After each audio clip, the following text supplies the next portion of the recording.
Maintenant, notez ces 5 idées clés. Premièrement, travaillez sur votre philosophie personnelle. La première chose que vous commencez à changer est votre philosophie. Vous commencez à changer votre façon de penser, vous commencez à ramasser de nouvelles idées et informations, à acquérir de nouvelles connaissances, à prendre de meilleures décisions sur ce qui est précieux. Et je vous dis, si vous faites cela, votre vie entière changera. Votre santé changera, votre relation avec votre famille changera, votre capacité à faire face aux défis et aux problèmes changera. Si vous ne changez pas, cela ne changera pas. Vous pouvez croiser les doigts si vous le souhaitez et espérer qu'ils le résoudront.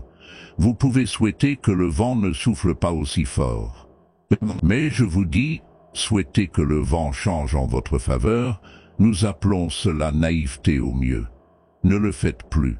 Ne souhaitez pas un meilleur vent. La clé est de souhaiter la sagesse pour mieux naviguer. Utilisez n'importe quel vent qui souffle pour vous emmener où vous voulez aller. C'est une philosophie que j'ai adoptée à l'âge de 25 ans et elle a révolutionné toute ma vie. Mon mentor, Monsieur Ron, a dit « Vous travaillez depuis 6 ans. Comment ça va ?» J'ai dit « Pas très bien. » Il a dit « Je suggère que vous ne fassiez plus ça. » Il a dit « Ne pourrions-nous pas passer en revue les 6 dernières années et découvrir où étaient vos erreurs de jugement ? Et ne pourrions-nous pas les corriger et investir cette correction dans les 6 prochaines années ?» J'ai dit « Je suppose que nous pourrions. Seuls les humains peuvent faire cela. Voyez-vous, si vous étiez un arbre, vous seriez coincé, non ? Si vous utilisiez toute la nourriture autour de vous, vous ne pourriez pas bouger, alors vous mourriez, mais ce n'est pas vrai. Alors que vous vouliez changer un peu ou beaucoup, c'est à vous de décider. Mais voyez, s'il y a une classe et que vous ne la suivez pas, et une compétence et que vous ne l'apprenez pas, et une discipline et que vous n'essayez pas, et s'il y a une possibilité et que vous ne l'explorez pas, alors qui peut-on blâmer ? Personne d'autre que vous-même. Vous savez, nous mettons certaines choses précieuses sur l'étagère haute pour que vous ne puissiez pas y accéder avant d'être qualifié. Si vous voulez les choses sur l'étagère haute, vous devez vous tenir sur les livres. Vous lisez chaque livre, vous vous tenez un peu plus haut pour que vous puissiez obtenir les choses sur l'étagère haute. Devenez un bon lecteur. Toutes les personnes réussies que je connais et avec lesquelles je travaille dans le monde entier sont toutes de bons lecteurs. Savez-vous qu'il y a un livre sur comment être plus fort, plus décisif, être un orateur, être un leader, avoir un meilleur effet sur les autres, développer votre personnalité? Savez-vous qu'il y a des livres là-dessus et les gens ne les lisent pas?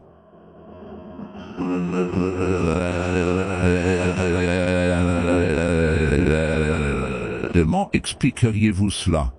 Et ils peuvent lire. Savez-vous que des centaines de personnes réussies ont écrit leurs histoires et leurs livres et ont écrit comment elles l'ont fait? Et les gens ne lisent pas. Comment expliqueriez-vous cela? Le gars est occupé, je suppose. Vous savez, vous êtes pris. Le gars dit, eh bien, si vous travaillez là où je travaille, à la fin de la journée, il est tard. Vous devez manger, acheter le souper, regarder un peu la télé, aller au lit. Vous ne pouvez pas rester debout une demi-nuit à lire. Et le gars est en retard sur son paiement de voiture. Bon travailleur acharné, sincère, mais vous devez être meilleur que sincère et travailler dur, sinon, à la fin de votre vie, vous finirez froid, complètement fauché. Vous devez être meilleur qu'un bon travailleur. Vous devez être un bon lecteur. Maintenant, vous n'avez pas besoin de lire ou d'écouter des cassettes éducatives la moitié de la nuit. Bien que si vous êtes fauché, c'est un bon point de départ. Mais voici tout ce que je demande. Juste 30 minutes par jour, c'est tout. Étirez-vous jusqu'à 1 heure si vous le pouvez. Mais au moins 30 minutes. Lisez quelque chose de stimulant, quelque chose d'instructif. Au moins 30 minutes par jour. Et voici la prochaine clé. Chaque jour, ne manquez pas. Manquez un repas, mais pas vos 30 minutes. Vous pouvez vous en sortir sans certains repas, mais vous ne pouvez pas vous en sortir sans certaines idées, exemples et inspirations. Et souvenez-vous aussi, pour nourrir correctement l'esprit, vous devez avoir un bon équilibre. Ne lisez pas seulement ou n'écoutez pas seulement des choses faciles. Vous ne pouvez pas vivre que de bonbons mentaux. M. Chak m'a lancé sur la voie de ma bibliothèque. Quand je l'ai rencontré pour la première fois, il m'a dit « Devenez autodidacte. L'éducation standard vous donnera des résultats standards. Vérifiez ces chiffres et voyez si c'est ce que vous voulez. Et si ce n'est pas le cas, si vous voulez quelque chose de mieux que la moyenne, vous devez devenir autodidacte. » Mais le premier livre que M. Chak m'a dit de me procurer était le livre « Réfléchissez et devenez riche » de Napoléon Hill. Si vous ne l'avez pas déjà, c'est un excellent ajout à votre bibliothèque. Je l'ai lu plusieurs dizaines de fois. Certaines des idées de ce livre ont provoqué des changements majeurs dans ma vie. En y repensant maintenant, le livre valait des milliers, et je l'ai acheté pour quelques centimes. J'ai appris une leçon très précieuse. Il peut y avoir une grande différence entre le coût et la valeur. Avant de rencontrer M. Chak, je demandais toujours « Combien ça coûte ?» Après l'avoir rencontré, cependant, j'ai vite appris à demander.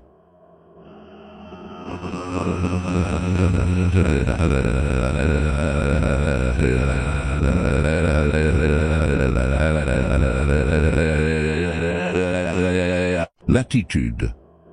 C'est notre attitude envers la vie qui déterminera l'attitude de la vie envers nous. Parlons maintenant des attitudes des personnes qui réussissent.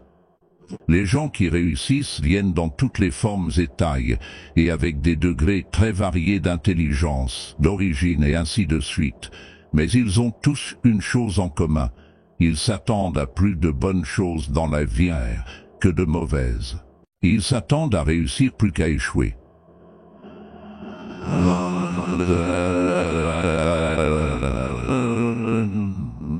Poursuivez-le, travaillez-le, demandez-le, et 9 fois sur 10, vous l'obtiendrez. Maintenant, laissez-moi vous parler d'un petit test que vous pouvez faire, qui prouvera sans l'ombre d'un doute qu'une bonne attitude peut tuer. Changer la vie d'une personne aussi radicalement que de passer d'une pièce sombre à la lumière vive et claire du jour. Donc, voici le test. Pendant les 30 prochains jours, agissez envers le monde, tout et tout le monde avec qui vous entrez en contact avec l'attitude qui représente le genre de résultat que vous voulez obtenir. C'est-à-dire, si le résultat que vous voulez est plus de succès dans ce que vous faites. Agissez comme si vous étiez déjà en possession du succès que vous recherchez. Si vous voulez que les autres vous traitent avec admiration et respect, traitez d'abord les autres avec admiration et respect. Avez-vous déjà réfléchi à ceci? Chaque être humain sur Terre est le plus important être humain sur Terre en ce qui le concerne. Vous ne pourrez peut-être jamais faire admettre cela à quelqu'un, mais c'est un fait. Donc, pendant les 30 prochains jours, traitez chaque personne avec qui vous entrez en contact comme la personne la plus importante sur Terre, en vous rappelant que pour cette personne, il ou elle l'est. La raison pour laquelle je dis de traiter tout le monde de cette manière est principalement parce que c'est ainsi que les êtres humains devraient se traiter les uns les autres, et parce que cela vous aidera à former une habitude qui vous apportera des résultats étonnants et délicieux pour le reste de votre vie. Avez-vous déjà remarqué que plus vous montez dans une organisation de valeurs, plus les gens semblent gentils devenir? Vous voyez, plus la personne est grande, plus il est facile de lui parler, de s'entendre avec lui, de faire affaire avec lui. Vous savez pourquoi? C'est parce qu'il a une bonne attitude, et les gens avec les meilleures attitudes gravitent naturellement vers le sommet.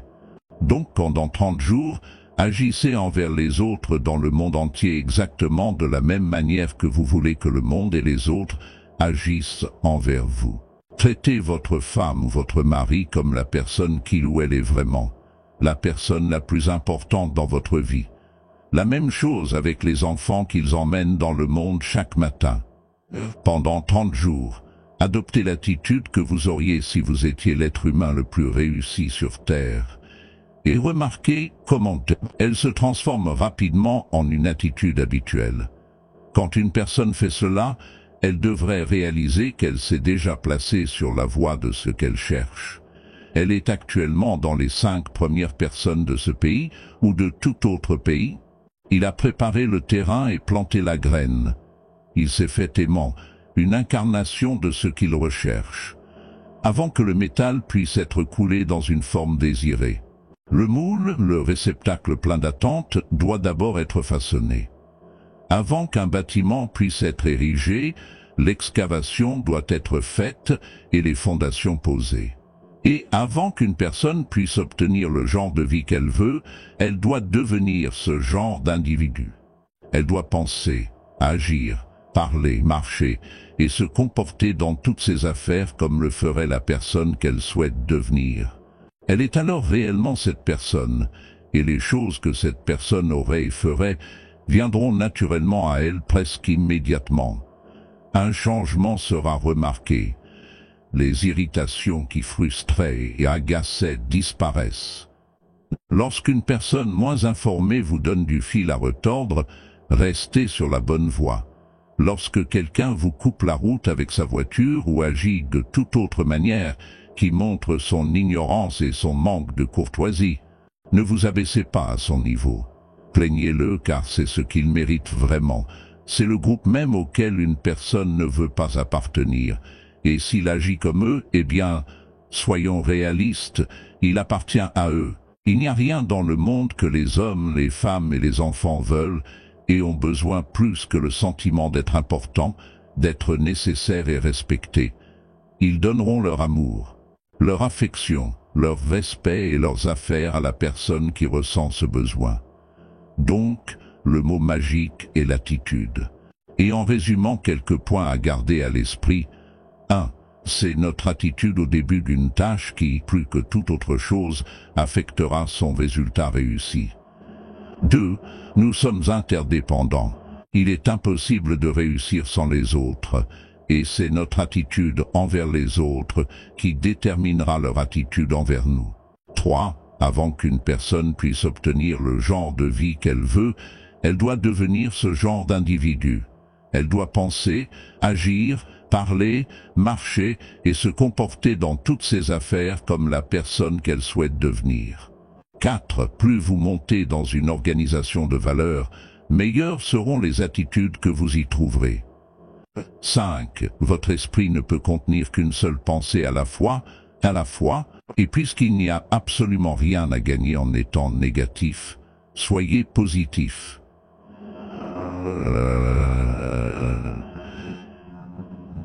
Le désir le plus profond des êtres humains est d'être nécessaire, de se sentir important, d'être apprécié. Donnez-leur et ils vous le rendront. 6. Cherchez les meilleures et les nouvelles idées. Comme quelqu'un l'a dit, je n'ai jamais rencontré une personne dont je ne pourrais pas apprendre quelque chose. 7. Ne perdez pas de temps précieux à diffuser des problèmes personnels. Cela ne vous aidera probablement pas. Cela ne peut pas aider les autres. 8. Ne parlez pas de votre santé à moins qu'elle ne soit bonne. 9. Rayonnez l'attitude du bien-être, de la confiance, d'une personne qui sait où elle va. Cela inspirera ceux qui vous entourent et vous constaterez que de bonnes choses commenceront à vous arriver. Maintenant, voici la 3e des 5 idées. Le mode de vie, parce que l'essence de la vie n'est ni une Ferrari ni un compte en banque. Ce n'est pas $1 million. Voici l'essence de la vie, apprendre à vivre une bonne vie. Ne vous contentez pas d'apprendre à gagner, apprenez à vivre. Melchoff m'a enseigné le mode de vie à ses débuts, en commençant par de petites sommes. Il a dit, imaginez que vous faites cirer vos chaussures, et le cireur de chaussures a fait un travail fabuleux. Donc, vous le payez pour la cirer. Maintenant, vous réfléchissez au montant du pourboire à lui donner, et la question vous vient à l'esprit. Dois-je lui donner 1/4 ou 2/4 pour ma belle cirée? Melchoff a dit, si deux montants pour un pourboire vous viennent à l'esprit, allez toujours pour le montant le plus élevé. J'ai dit, quelle différence cela ferait-il? Un quart ou deux quarts? Il a dit, toute la différence du monde. Si vous dites, eh bien, je vais juste lui donner un quart. Cela vous affectera pour le reste de la journée. Vous commencerez à vous sentir mal. En effet, en milieu de journée, vous regarderez votre belle cirée et vous direz « Je dois être radin, juste un maigre quart ». Cela vous affectera. Cependant, si vous allez pour deux quarts, Choff a dit « Vous ne pouvez pas croire le sentiment que vous pouvez acheter pour un quart de plus. C'est le style de vie. Donc, développez un peu plus votre style de vie, votre style de voir, de donner, de partager, d'apprécier. Ce n'est pas le montant qui compte, mais l'expérience individuelle vécue avec style. Je me souviens avoir dit à Monsieur Choff une fois, si j'avais plus d'argent, je serais heureux. Et il m'a donné quelques-unes des meilleures paroles de sagesse quand il m'a dit, MR, la clé du bonheur n'est pas davantage. Le bonheur est un art à étudier et à pratiquer. Il a dit, plus d'argent ne fera que vous rendre plus de ce que vous êtes déjà. Si vous avez tendance à être malheureux, si vous obtenez beaucoup d'argent, vous serez misérable. Plus d'argent ne fera que vous rendre plus. Plus d'argent ne fera qu'amplifier. Si vous avez tendance à être méchant et que vous obtenez beaucoup d'argent, vous serez un tyran. Si vous avez tendance à boire un peu trop quand vous obtenez beaucoup d'argent, vous pouvez maintenant devenir un ivrogne, car vous pouvez tout boire. Donc le style n'est pas davantage. Le style est un art. Voici quelque chose d'autre à réfléchir. Avez-vous déjà entendu parler d'où vient l'expression pourboire, comme d'en donner un pourboire au serveur ou à la serveuse dans un restaurant? Monsieur Choff m'a enseigné que cela a commencé comme un symbole pour la phrase « assurer la promptitude ». Maintenant, Choff a dit « Si un pourboire est pour assurer la promptitude, quand devriez-vous le donner? D'avance? Voyez-vous, je ne le savais pas. » J'ai dit « Non, vous déjeunez, et si vous avez un bon service, vous laissez un bon pourboire. Si vous avez un mauvais service, pas de pourboire. » Et il m'a dit « Non, non, monsieur R, les gens sophistiqués ne prennent pas de risques avec le bon service. Ils assurent un bon service en donnant l'argent d'avance. » J'ai dit « Waouh, quelle façon de vivre, je n'avais jamais pensé à ça. » Donc, la prochaine fois que vous avez quelqu'un de spécial à déjeuner, appelez la serveuse, mettez-lui le bras autour des épaules et dites « Voici 5 $. »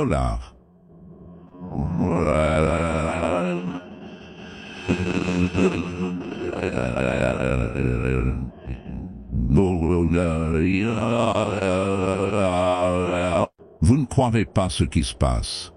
Ils font ce qu'on appelle le guet. Ils rôdent autour de votre table. Même argent, style différent. Le suivant est l'activité. Maintenant, voici une question importante. Quelle est votre philosophie concernant l'activité? Quelle est votre philosophie concernant l'activité? Que pensez-vous du travail dur, des longues heures, des journées entières? Si vous faites quelque chose, à quelle intensité devriez-vous le faire? Combien de temps devriez-vous y consacrer? Tout le monde doit développer sa philosophie concernant l'activité, car votre philosophie de l'activité affectera le reste de votre vie. Ne pas le penser ainsi est naïf. J'ai une bonne indication sur le repos. Faites du repos une nécessité, pas un objectif. Si vous vous reposez trop longtemps, les mauvaises herbes prennent le jardin en été. Donc, vous ne pouvez pas vous reposer trop longtemps. La vie ne reste pas figée, et les menaces de la vie commenceront à submerger les valeurs de la vie, si vous les laissez simplement aller. Donc, nous devons tous avoir une philosophie concernant l'activité. Permettez-moi de vous donner l'une des meilleures que je connaisse. Voici ce qu'elle dit. Une phrase ancienne dit « Tout ce que tes mains trouvent à faire, fais-le avec toute ta force. » C'est une philosophie. Vous dites « Eh bien, je m'en sors avec la moitié de ma force. » Eh bien, d'accord, mais vous devez décider de votre propre philosophie personnelle de l'activité. Maintenant cette philosophie dit, faites-le avec toute votre force. Pensez-vous qu'il y a une valeur ou une vertu en cela? Eh bien, je ne sais pas. Vous devez décider. Vous devez peser le pour et le contre. Vous devez l'évaluer par vous-même et le mettre sur vos propres balances mentales, et vous devez trouver vos propres réponses. À quel point devriez-vous travailler? J'enseigne maintenant aux enfants la philosophie de la fourmi. Une ancienne histoire dit, tout le monde devrait étudier les fourmis, surtout les paresseux. La philosophie de la fourmi. Laissez-moi vous la donner. Elle est très, très brève. Les fourmis n'abandonnent jamais. Bonne philosophie. Si elles se dirigent quelque part et que vous essayez de les arrêter, elles chercheront une autre voie. Elles grimperont dessus, elles grimperont dessous, elles grimperont autour. Elles cherchent toujours une autre voie. Quelle philosophie géniale! Ne jamais cesser de chercher un moyen d'arriver là où vous êtes censé aller. Deuxièmement, les fourmis pensent à l'hiver tout l'été. C'est une philosophie importante. Vous ne pouvez pas être assez naïf pour penser à l'été tout l'été. Vous dites, eh bien, n'est-ce pas agréable? Vous ne pouvez pas penser agréable quand il fait agréable. Nous vous appellerons naïf. Vous devez penser roche. Vous ne pouvez pas penser sable et soleil. Troisièmement, les fourmis pensent à l'été tout l'hiver. C'est tellement important. Je suis sûr tout l'hiver et je dis, cela ne durera pas longtemps. Nous serons bientôt sortis d'ici. Cela ne durera pas longtemps. Nous serons bientôt sortis d'ici. Premier jour chaud, les fourmis sont dehors. Premier jour chaud, elles sont dehors. Elles ont hâte de sortir. Quelle philosophie géniale! Elles ont hâte de s'y mettre. Nous enseignons dans les compétences en leadership. Les gens ordinaires attendent avec impatience de partir. Les gens qui réussissent ont hâte de s'y mettre. Le gars ne veut pas partir. Il veut commencer. Et c'est ce qui commence à transformer sa vie dans l'action, dans l'activité. Maintenant, voici le dernier de la philosophie de la fourmi. Réponse. Tout ce qu'elle peut. Quelle philosophie incroyable! Un groupe de psychiatres m'a invité à venir donner une conférence à Los Angeles. Je n'ai jamais obtenu mon diplôme universitaire, mais ils voulaient entendre mon histoire. Donc, je vais parler aux psychiatres. Puis, au milieu de mon discours, j'ai eu l'audace de dire « Mesdames et messieurs, laissez-moi vous dire ce que je pense qui embrouille le plus l'esprit. » Ils ont dit « Je pense que c'est simplement de faire moins que vous pouvez qui embrouille l'esprit. » Cela cause toutes sortes de dommages psychiques. Je pense simplement être moins que vous pouvez être. Faire moins que vous pourriez faire, essayer moins que vous pourriez essayer, le faire avec moins d'enthousiasme que vous pourriez. Je pense que cela endommage d'une manière ou d'une autre l'esprit. Cela endommage notre image de soi. Parce que voici ce que j'ai découvert se passe. Dès que vous retournez cette situation et commencez à vous étendre, ce n'est pas la valeur que vous obtenez de vous étendre qui est la plus grande valeur. C'est ce que vous ressentez à propos de vous-même qui est la plus grande valeur.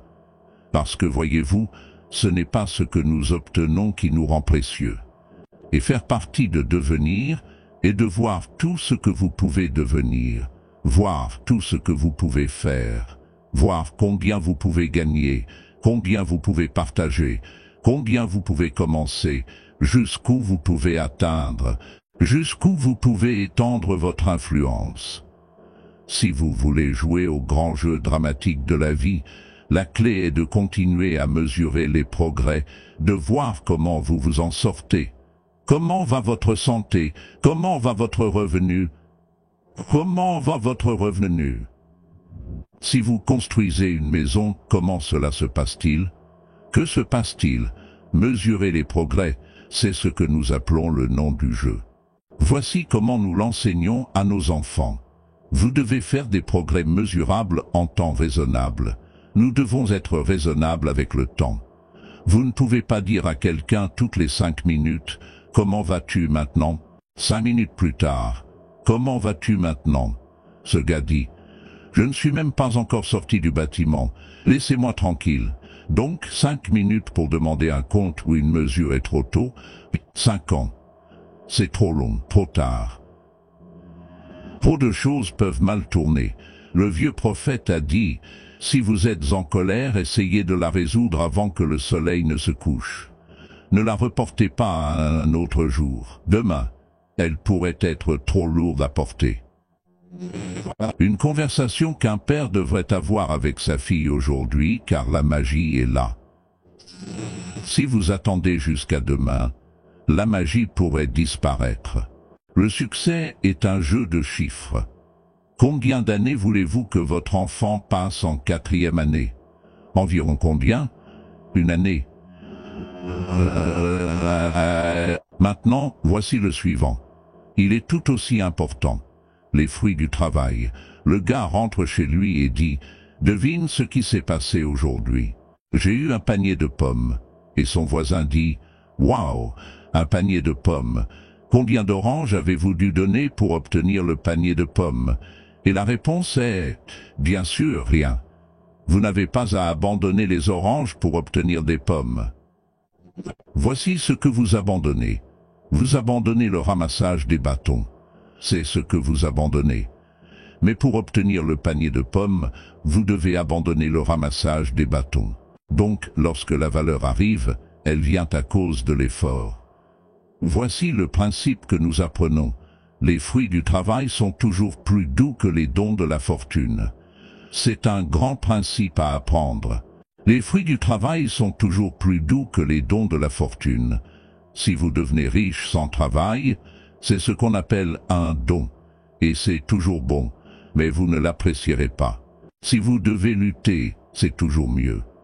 L'autre chose que vous apprenez, c'est que le travail mène à la fortune, et la fortune mène au loisir.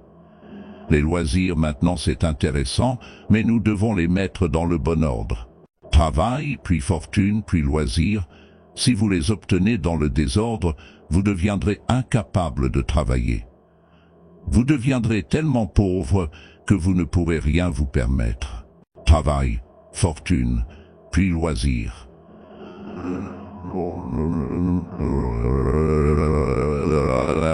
Maintenant, c'est le deuxième des deux éléments à retenir lorsque vous allez chercher votre morceau du rêve américain.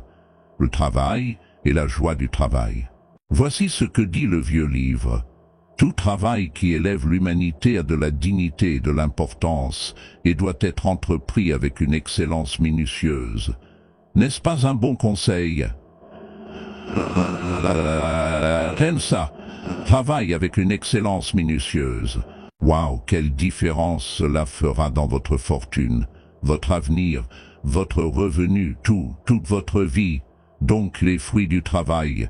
Le travail précède toujours la récompense. Et ensuite la récompense dépasse toujours l'effort. Je connais des gens qui disent, eh bien si je dois mettre autant de temps, je ne le ferai pas. Ce sera toujours la meilleure affaire. Le travail, puis la récompense, et la récompense est toujours bien supérieure au travail. J'ai finalement compris ça, et je vous le dis, ça m'a rendu riche, ça m'a rendu en bonne santé, ça m'a rendu riche en esprit et en émotion. Et voici ce que j'ai finalement compris, la joie du travail. Le travail est l'une des plus grandes opportunités et défis de la vie. Et lorsque vous travaillez avec une excellence minutieuse, vous trouverez la joie du travail, la joie de contribuer au monde, la joie de rendre la vie de quelqu'un d'autre un peu meilleure parce que vous avez vécu. Voilà la joie du travail. Donc, voici les 5 grandes pièces du puzzle de la vie. La philosophie, l'attitude, le style de vie, l'activité, Prenez quelques instants pour noter les 5 idées clés, et quand nous reviendrons, nous parlerons du deuxième sujet majeur du séminaire, le réseau de développement personnel. Faites-vous une promesse. Vous lirez quelque chose d'éducatif tous les jours. Vous lirez au moins un livre par mois. Vous commencerez à travailler sur votre propre philosophie personnelle. Vous commencerez à agir sur vos rêves.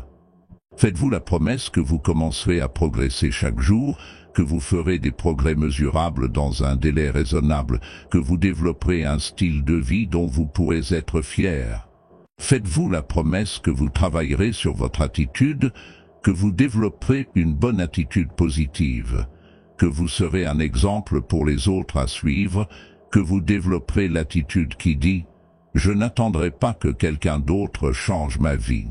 Je vais en prendre la charge moi-même. » Faites-vous la promesse que vous serez un exemple pour les autres à suivre, que vous développerez un réseau de développement personnel.